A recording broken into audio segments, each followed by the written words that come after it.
Addunyaan tun ajaa'iba qabdi. Mucaan isin argitan kun haadha hin qabu, abbaas hin qabu. Huccuu takkiitti bitatee hanga fixutti huccuu baay'ee bitachuu hin danda'u.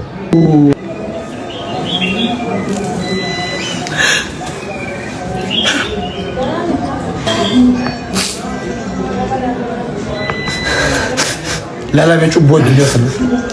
Ani obboleessa keetti kana baay'ee isa dhabdanis ummaa ta'e isa dhabdanis obsaan kana booda obboleessa keetti hanga Haadhaa fi abbaan isaa irraa akhiramanii gara fuula Rabbii deeman obboleeyyan isaadhaa xixiqqaa guddisaa jira. Ofuma isaatiif laffa'ee gaara bahee qoraan gaaraa cabsee fuudhee deemee magaalaa geessee gurguree ijoolleedhaaf galgala hiraata bitee galam. Akkasumatti obboleeyyan isaa kan haadhaa fi abbaan irraa akhiraman kanas guddisaa jira.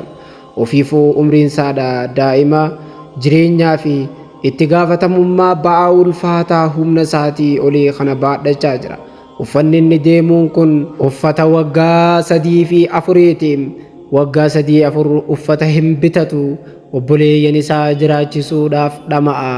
Yeroo hundaa'u hirriiba hin qabu. Obboleessi keenya kan tololtummaan beekamu obsaa bayaan dhaqee isallee ziyaaree waan inni keessa jiruu fi obboleeyyan isaa akkamitti akka guddisaa jiru gaafatee yeroo hundaa ijoollee isaanii kana qoraan cabsee akka guddisaa jiruu fi uffata kana waggaa meeqa dura akka bitateetti himee uffanni irratti dhumee jira. Dhumachuu qofa osoo hin taane uffanni jilba isaarraan gariin isaadhaa dhumee qaamni isaa mul'ata. Garaa isaarraan shamizniinis dhumee garaan isaa mul'ata. Mee ilaali jireenya kana waan isiin nama godhu jirtu.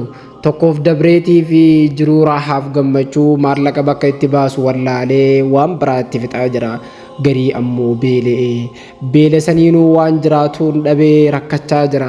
Obboleessa keenya obsaa bayaan kanama kana deemee ziyaareen galatoomi jennaan jireenyi akkana nama gootiin namuu waan danda'uun gargaarutti jira. Mucaan kun nama gaddisiisa, laphee nama cabsa. Meeqaatamtu jiruu akkanaa jiraachuu jira.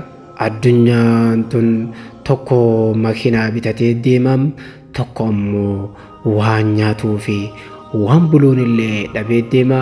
Tokko immoo kophee jijjiirrata, tokko immoo miila kopheetti kaayyatu dhabee deemam. Yaa